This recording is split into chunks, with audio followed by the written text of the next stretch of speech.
Buenas tardes, hermanos. Bendiciones del Señor. Damos gracias a Dios por este hermoso día que Él nos ha dado.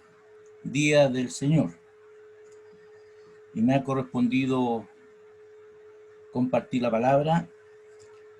Y el mensaje de esta mañana está en Juan, capítulo 8, del versículo 31 al 36. Si hubiera que ponerle un título a esta palabra, no sé si calza mejor un verdadero discípulo. Lo encontraron, dice así la palabra del Señor. Dijo entonces Jesús a los judíos que habían creído en él: si vosotros permaneciereis en mi palabra, seréis verdaderamente mis discípulos, y conoceréis la verdad, y la verdad os hará libres. Le respondieron: linaje de Abraham somos, y jamás hemos sido esclavos de nadie. ¿Cómo dice tú seréis libres? Jesús les respondió: de cierto te digo, que todo aquel que hace pecado, esclavo es del pecado. Y el esclavo no queda en casa para siempre, el Hijo sí queda para siempre. Así que si el Hijo os libertare, seréis verdaderamente libres.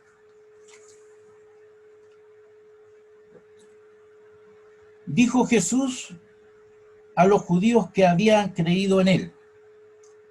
¿A quién le está hablando el Señor? A muchos judíos que creyeron, a muchos judíos que recibieron la palabra del Señor. Y sabemos que los judíos vienen con un peso de tradiciones, de costumbres, de ritos. Tenían muchas ceremonias, interpretación de lo que había ocurrido, de los mandamientos. Entonces traían muchas cosas arraigadas.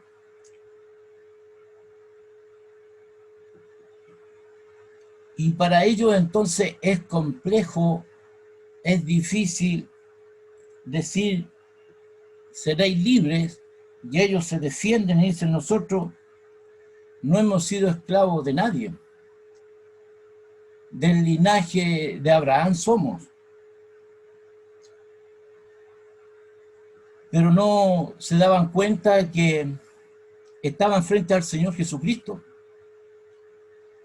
que el Señor era el cumplimiento de todo lo que había ocurrido en el Antiguo Testamento, de todos esos ritos, de todas esas ceremonias, fiestas, todo era sombra y figura de lo que había de venir.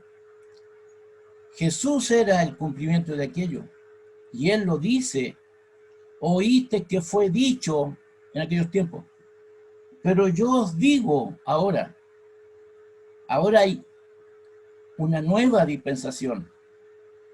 Es la fiel interpretación y cumplimiento de todo lo que venía desde mucho tiempo atrás. Por eso ellos se defienden: no somos esclavos. Pero el Señor les dice: el esclavo es uno que está esclavizado en el pecado.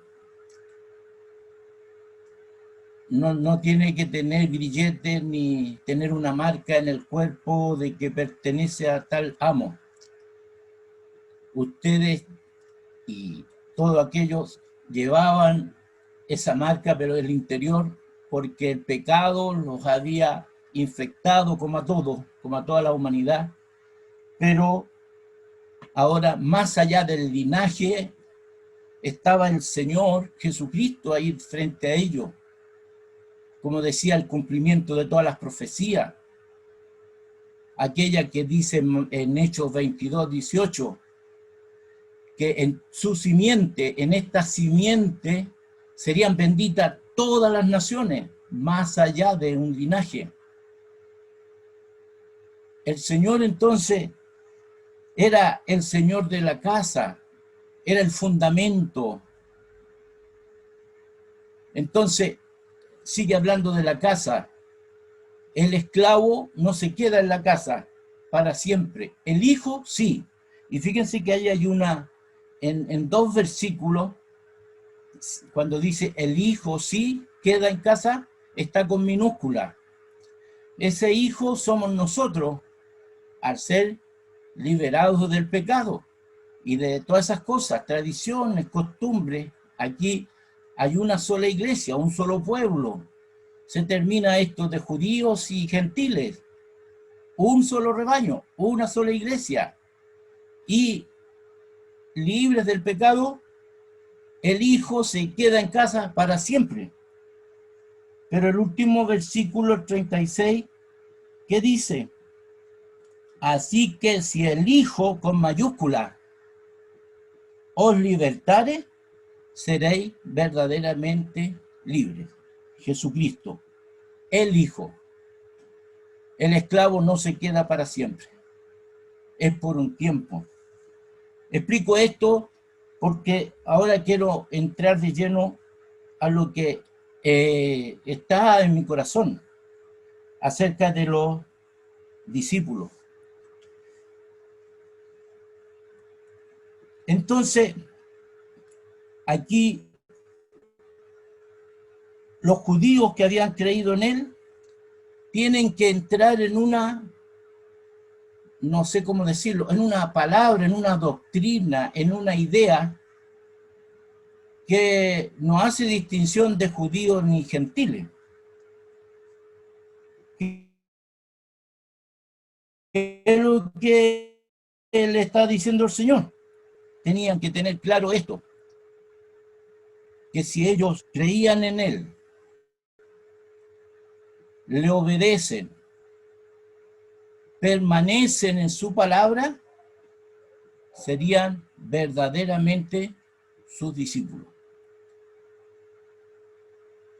Así que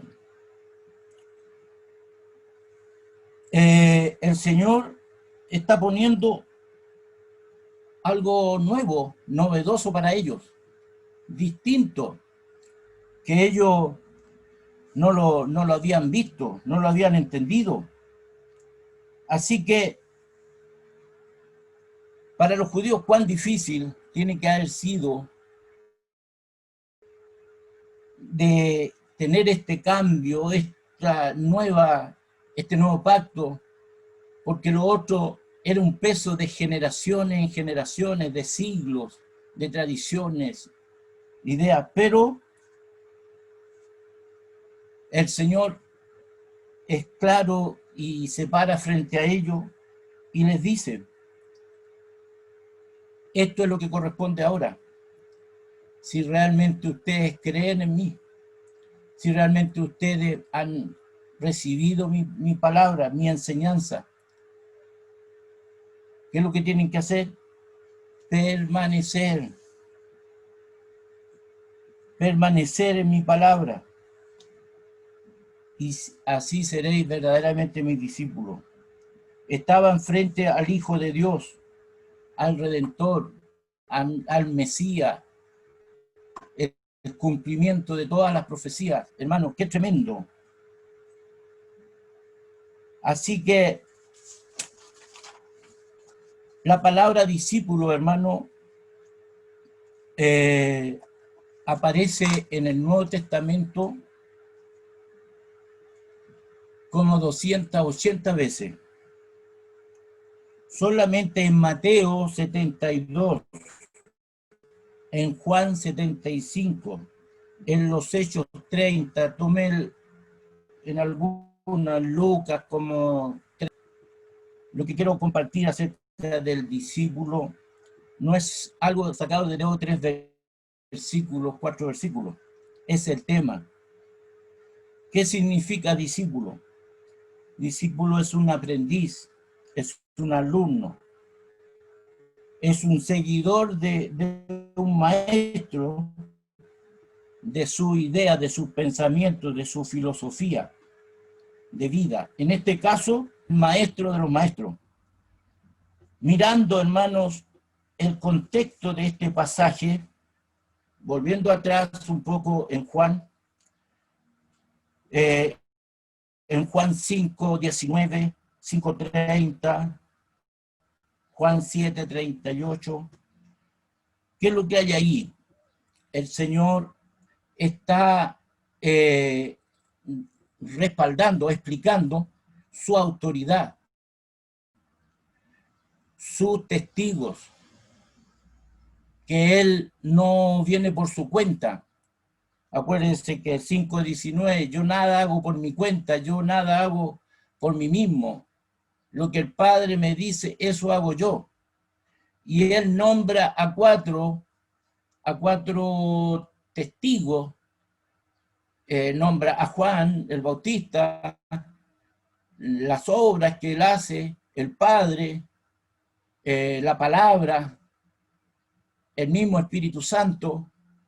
Juan anunció que venía el Mesías y ya sabemos todo el ministerio de Juan.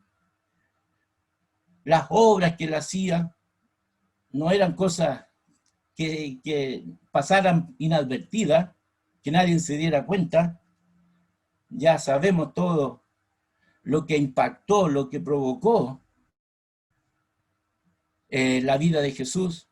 El Padre da testimonio de su Hijo, también Él dice, este es mi Hijo amado en el cual tengo complacencia. Y su palabra, porque la palabra, dice el mismo, no es mía. El que cree en mí, como dicen las Escrituras, el que cree en mí, cree en el que me envió, porque lo que yo digo son las obras, las palabras que el Padre ha puesto en mí. Fíjense usted en el 5:39, le dice a los judíos, escudriñad las Escrituras, porque en ellas os parece que tenéis la vida eterna, y ellas son las que dan testimonio de mí. La palabra era uno de los testigos y que dan testimonio del Señor. En Juan 7:38, el que cree en mí, como dicen las Escrituras, de su interior correrán ríos de agua viva. Esto lo decía acerca del Espíritu Santo que habían de recibir todos los que creyeran en él. También en Mateo 7:24, después que él termina el Sermón del Monte, o sea, ya terminando el Sermón del Monte, concluyendo el Sermón del Monte, dice, cualquiera pues que oye estas palabras y las hace, lo compararé a un hombre prudente, a un hombre sabio, sobre la roca. Ya sabemos todo, ese pasaje es muy conocido. Vinieron lluvias, viento, el agua dio con ímpetu sobre la casa, pero esta no cayó porque estaba sobre la roca, sobre ese cimiento que hablaban delante. Esa casa no se movió. Los vientos, las lluvias, sabemos todas las cosas que nos pueden ocurrir, que están aquí para que están con nosotros y no las podemos evitar. La semana pasada escuchábamos cuántas cosas experimentamos, a veces dolores, sufrimiento, pero a los que aman a Dios, todas las cosas les ayudan a bien. Son para nuestro crecimiento, son para salir adelante, para madurar. Pero el que no oye la voz, no la pone por obra, esas palabras, todo ese sermón que el Señor dio, y algunos no le entró por aquí, salió por allá, puso su casa sobre la arena. Vinieron los problemas, vinieron las dificultades, y esa casa se derrumbó. Así que, hermano, ¿por qué yo pongo estos ejemplos de la palabra aquí en Mateo?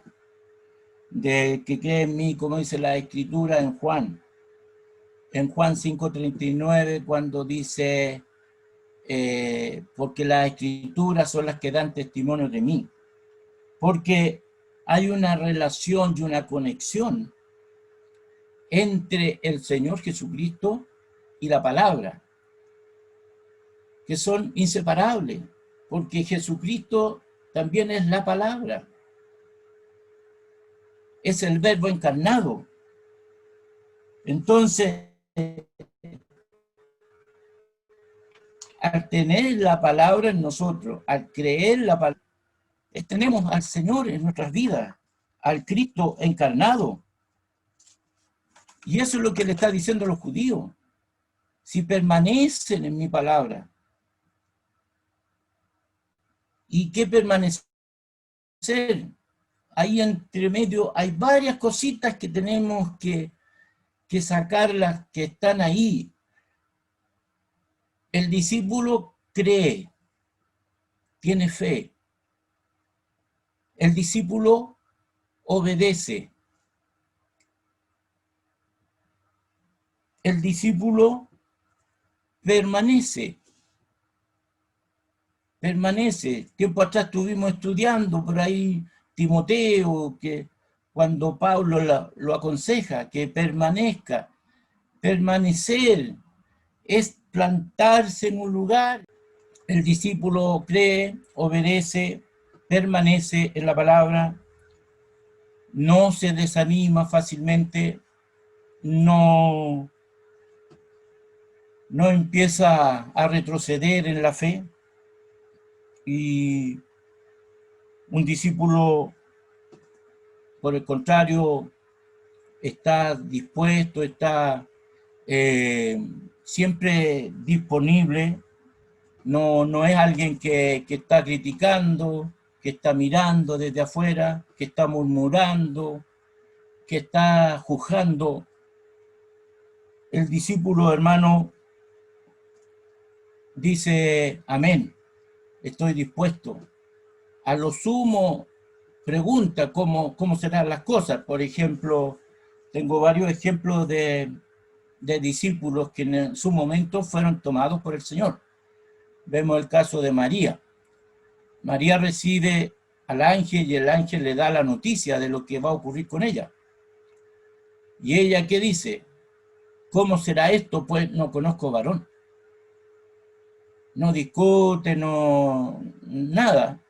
Incluso cuando el ángel le explica, ella dice, es aquí la sierva del Señor, hágase conmigo conforme sea su voluntad, conforme sea su palabra. Arriesgando su vida. Sabemos que en aquellos tiempos que ella resultara embarazada antes de casarse era algo horrible. Entonces ella lo hizo. No, eso es lo que hace un discípulo. Pedro, tenemos dos ejemplos de Pedro que son tremendos. Pedro está pescando toda la noche y después se acerca a la orilla y el Señor le dice, Pedro, ¿qué pasa? ¿Han pescado algo? Nada, hemos estado toda la noche. Y el Señor le dice, mira, tira la red a la derecha. Pensémonos, pongámonos en un momento en el tema de Pedro. Pedro era un pescador de toda su vida, capaz que sus padres, sus abuelos fueron pescadores. Y por dentro, ¿qué me viene a decir el Señor? ¿Cómo voy a tirar la red ahora? Está de día, está claro, y la voy a tirar ahora, a las no sé qué horas serían, 8, 9 de la mañana. Pero Pedro se guarda toda esa excusa, argumento, ¿y qué dice? En tu nombre, Señor, voy a tirar la red a la derecha. Y ya sabemos el resultado. Quiero mostrar la actitud de un discípulo. Ananías, un discípulo que no aparece más en la Biblia, está en Damasco. Cuando Saulo iba a Damasco, fue a Damasco para perseguir a los cristianos. Y ya sabemos, se encuentra con el Señor y queda ciego. Y Ananías era un discípulo del Señor. Y el Señor le dice a Ananías, mira, tienes una tarea, tienes una misión, ve a la calle llamada a la derecha, qué coincidencia, y hay un cierto varón llamado Saulo, que espera tu visita para que tú entres, ores por él, y él recobre la vista.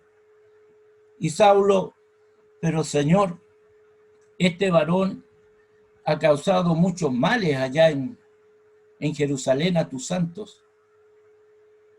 Y el Señor le dice, pero yo tengo planes con él.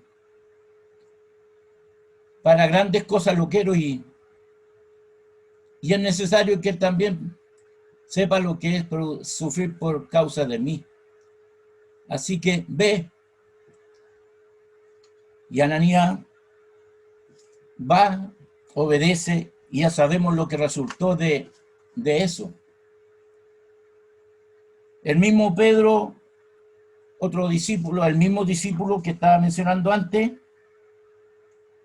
que dice, está orando en Jope, en el tejado, como terraza que habían en estas casas, en aquellos lugares del oriente, no llueve nunca, así que eran cuadradas, y ahí arriba se fue a orar.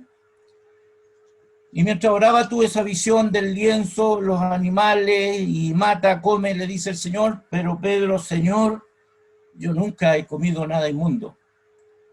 No llames inmundo lo que yo he limpiado. Se acabó la discusión, se acabó el tema. Ahora vienen por ti, y ahora tú ve con ellos a donde Cornelio. Llega a la casa de Cornelio.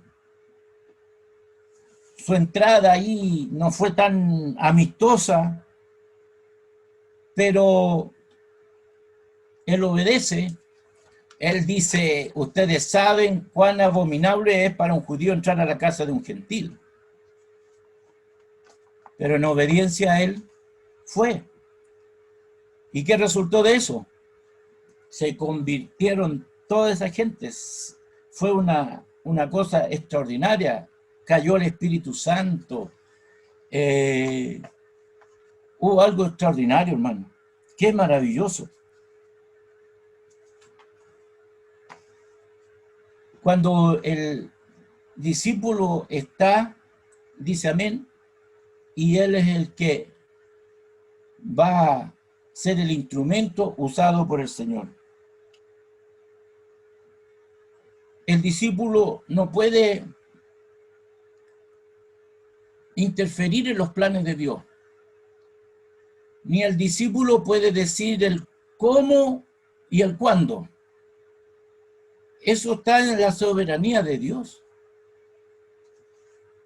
Hay varios casos que vienen a mi corazón cuando el Señor llama y unos reciben, otros no reciben, unos con excusa, otros con otra. A Mateo lo llama y le dice, Mateo, ven, sígueme. Y Mateo, dejándolo todo, dice la palabra, lo siguió y más aún hizo un banquete para todos los colegas de él, que eran todos medio bandidos. De los impuestos hacían muchas cosas, pero yo creo que él los invitó con el fin también de hacer algo tremendo. Me da la idea parecida a lo que hizo Zaqueo. Yo la mitad de mis bienes se la doy a los pobres. A quien le estafé, le robé, le devuelvo cuadruplicado.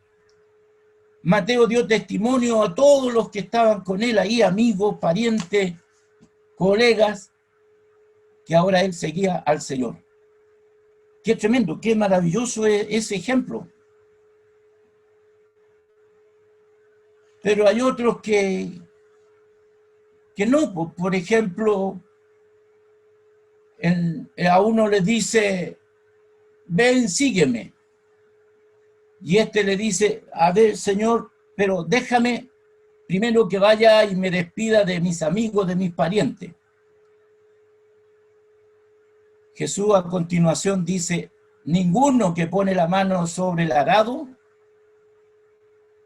es digno de mí. Porque no puede tomar el arado y mirar para atrás. Ese de despedirse, de ir a hablar con los parientes, todo eso, sabemos en qué termina. ¿Cómo se te ocurre? ¿Qué vaya a hacer? ¿Qué futuro tenía ahí con el Señor? ¿Qué te ofrece? ¿Se acuerda? Un escriba le dice, Señor, yo te seguiré donde quiera que vaya. Y el Señor le dijo, mira, las zorras tienen su guarida, las aves tienen su nido, y el Hijo del Hombre no tiene dónde recostar su cabeza. Así que si tú te estás haciendo ilusiones que aquí vas a tener muchos bienes, un bienestar así, tranquilo, casa en la playa, casa en la cordillera, vaya a cambiar auto cada 3 años, no. No es para eso este camino, no es para enriquecerse ni llenarse de bienes. Así que el escriba no se sabe más por qué pasó. Otro le dijo, Señor, deja que entierre primero a mi padre. Tendría otros planes ahí próximos a que en la casa, qué iba a ocurrir.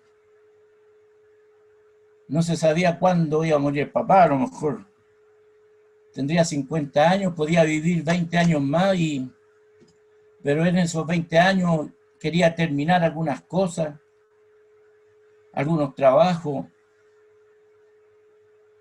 hacer algunos negocios. ¿Y qué pasa?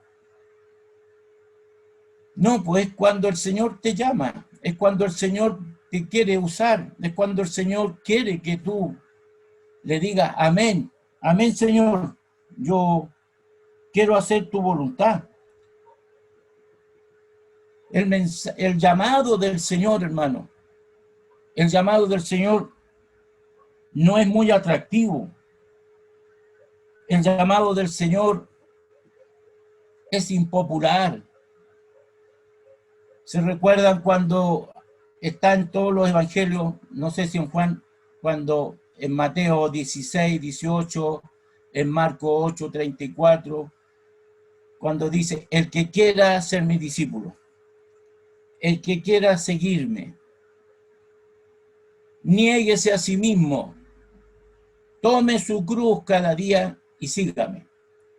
Porque el que quiere salvar su vida, la va a perder. Pero el que la pierde por causa de mí, la va a hallar. El Señor no hace un llamado populista como los candidatos, como los políticos. Él es franco, es directo. A estos mismos judíos que lo habían seguido, como partimos en Juan 8:31.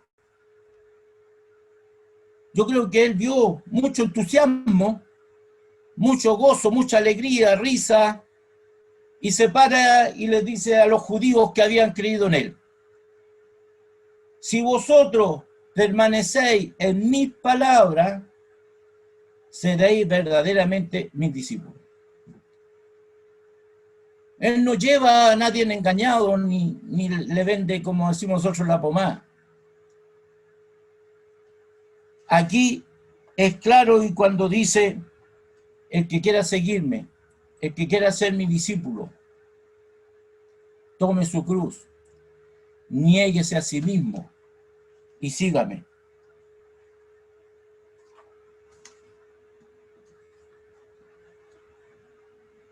Así que, hermano, qué tremendo. Nosotros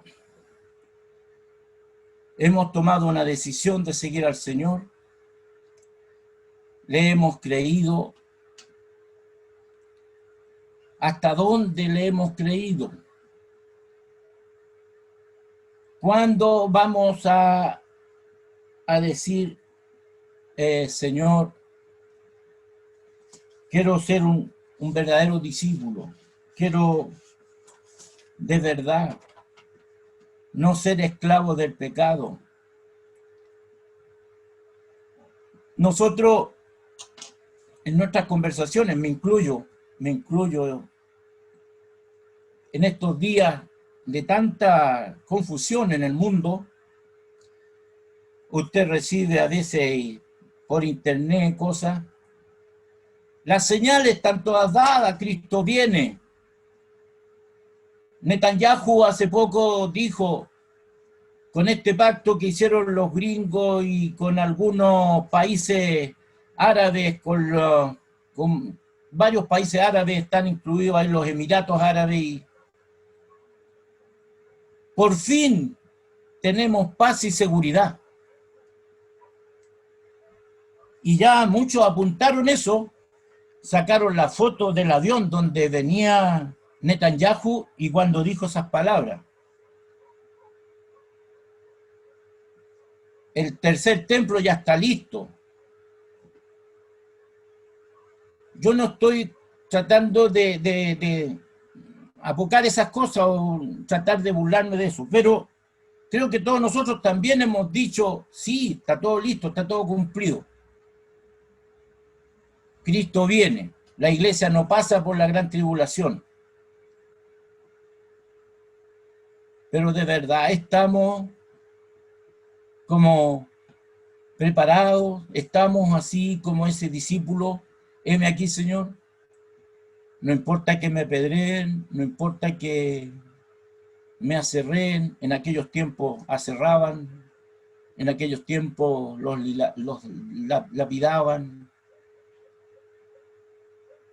Decimos que el Señor está cerca, pero cuánto realmente lo creemos en nuestros hechos, en nuestras actitudes, en nuestra forma de proceder.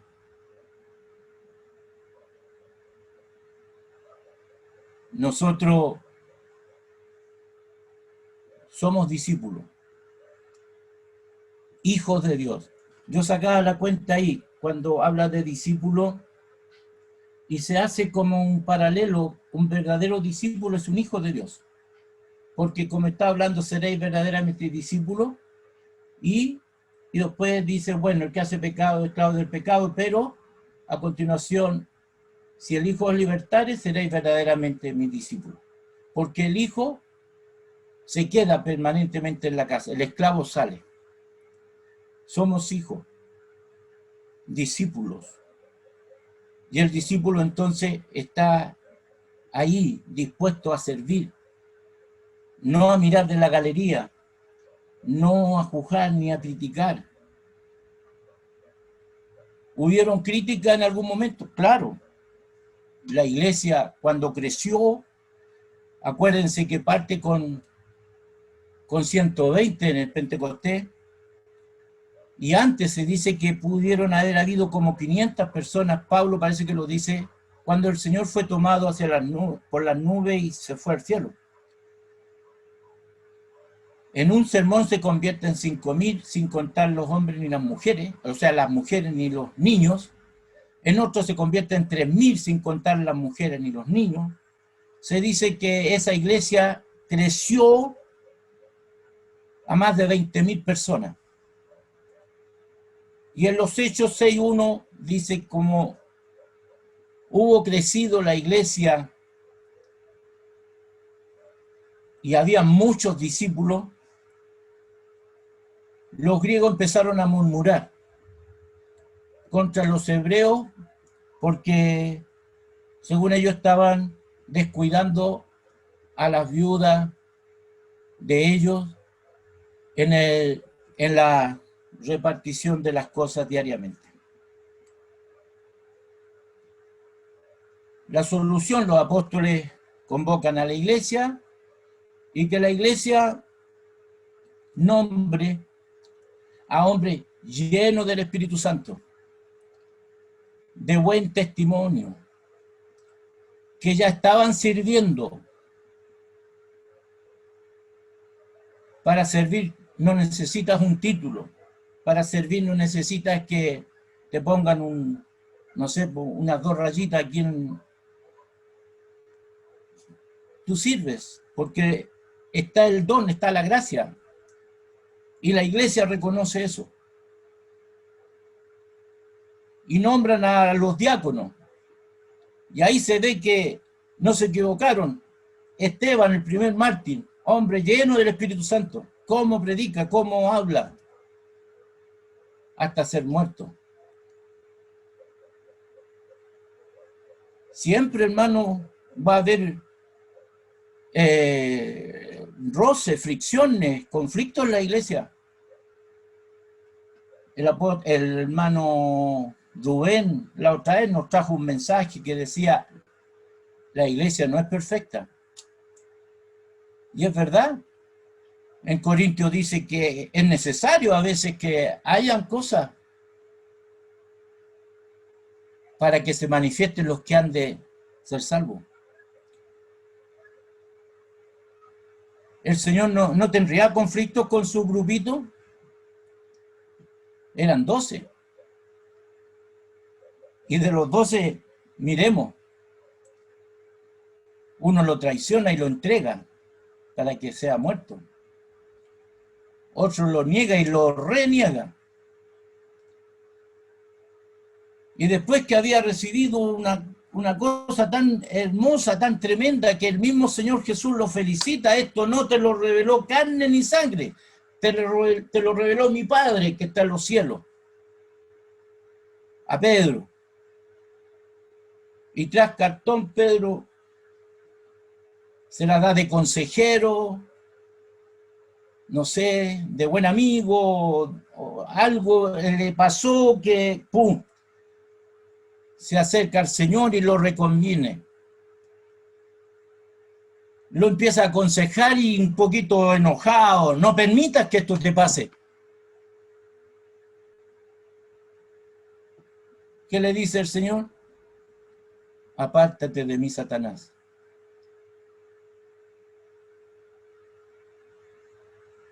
Hermanos, siempre, pero veamos la actitud del Señor. A cada uno les dio oportunidad. A cada uno Él le dio otro momento. A Pedro,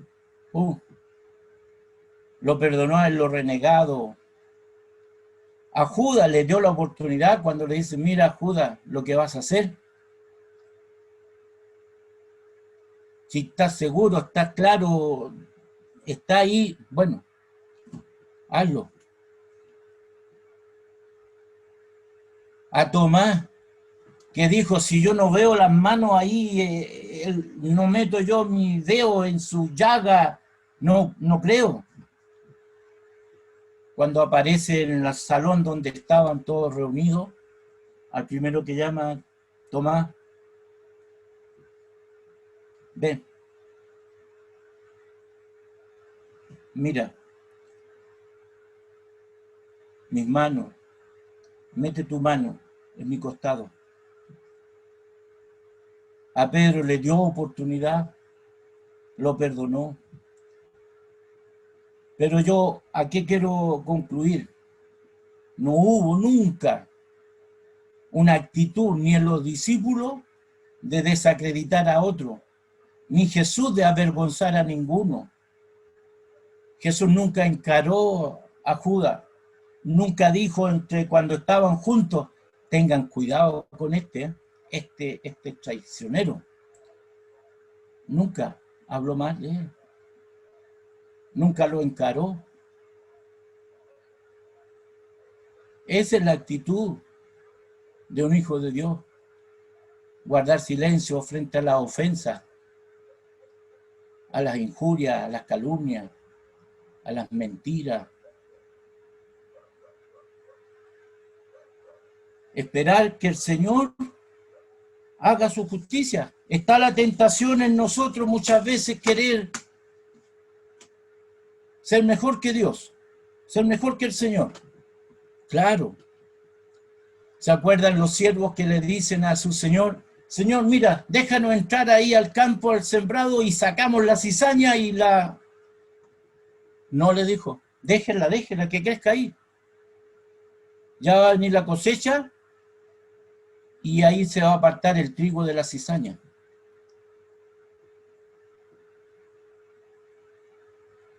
Nosotros queremos muchas veces como ayudar al Señor. Criticamos a los católicos, a los que creen en imágenes. Cuando alguien quiere meter las manos ahí en las cosas del Señor, a mí se me viene la figura de que tenemos al Señor en un rincón ahí como una estatua, imagen. Ya que el Señor no hace nada aquí, ya que el Señor no interfiere, yo lo hago. Usa, quiso ayudar para que el testimonio, el arca no cayera al suelo. ¿Podemos nosotros ayudar al Señor? ¿Está muerto? ¿No sabe lo que pasa? ¿No sabe lo que ocurre?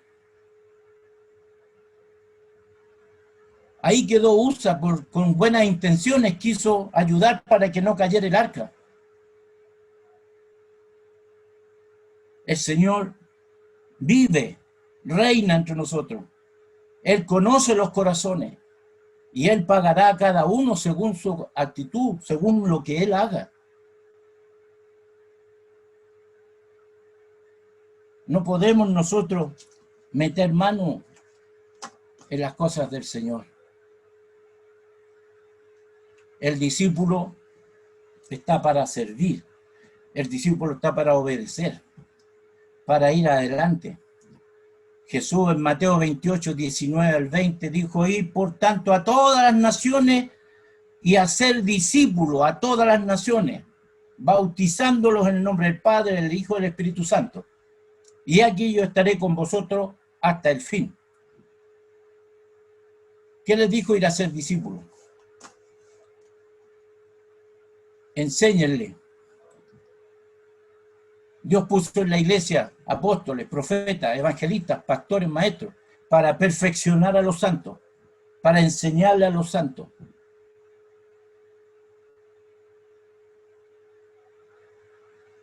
Esa es la tarea, hacer discípulos. Esa es la misión de nosotros como discípulos. Heme aquí, Señor, ¿qué quieres que haga? ¿Dónde puedo servir? ¿Cómo lo puedo hacer? Dios puede usar en la iglesia, hermano, a quien Él quiere. Miremos el mismo contexto de los discípulos. Llama a un hombre del burgo, y no solo uno, creo que ahí los que eran pescadores no tendrían mucho estudio. Pedro, Juan y varios de ellos. Pero llama a un Mateo,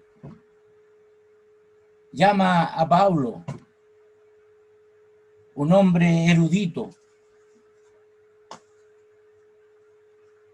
pero él es el que toma nuestros labios, a un hombre que no tuvo preparación, no tuvo universidad, ni secundaria, pero que podemos pararnos con toda autoridad y decir así dice el Señor, esto quiere el Señor, sin complejo, porque tenemos el respaldo del Señor. Así dice el Señor. Quiero terminar, hermano, con algunos 2 versículos más. Cuando los discípulos estaban juntos, dice que estaban llenos del Espíritu Santo. Hechos 13, 52. Y los discípulos estaban llenos del Espíritu Santo. Y en Hechos 11, 26, y se congregaron allí todo un año con la iglesia, y enseñaron a mucha gente, y a los discípulos se les llamó cristianos por primera vez en Antioquía. Hermano, esa era la labor y la tarea de ellos. Algunos, yo he escuchado por ahí, juzgan, pero ¿quién llamó cristiano a los discípulos? ¿Fueron los gentiles? ¿Fueron los del mundo? ¿Qué pasó? no tiene sentido, no tiene valor. Mire lo que dice el Señor en Juan 13:35. En esto conocerán todos que soy mis discípulos, si tuviereis amor los unos para con los otros. ¿Le interesa al Señor eso o no? Que la gente pueda darse cuenta y pueda tener una buena opinión y pueda reconocer a los discípulos. ¿Por qué? Porque tienen amor los unos con los otros.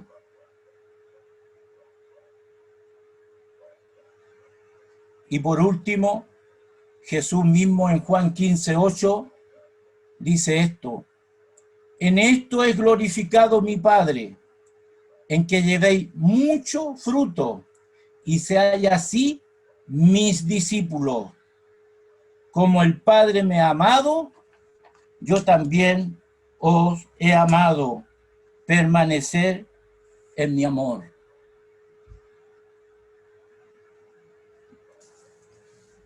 ¿Cómo era la vida de los discípulos? De gozo, de alegría, llenos de amor, dan testimonio.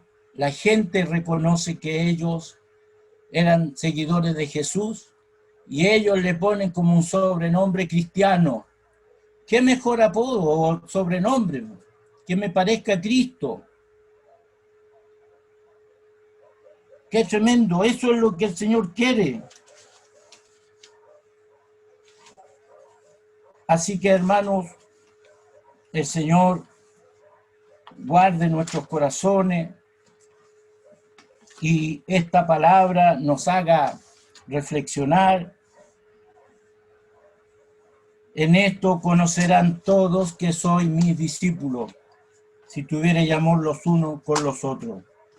Repito el último versículo. En esto he glorificado a mi Padre, en que llevéis mucho fruto y seáis así mis discípulos, como el Padre me ha amado. ¿Qué dice el Señor? Yo también os he amado. Permanecer en mi amor.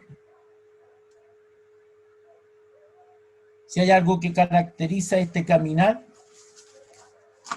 es fe, es amor, esperanza, pero el mayor de todo es el amor. Y el Señor dice: permanezcan en mi amor. Que el Señor nos bendiga y que su palabra quede grabada en cada uno de nuestros corazones. Amén, hermano.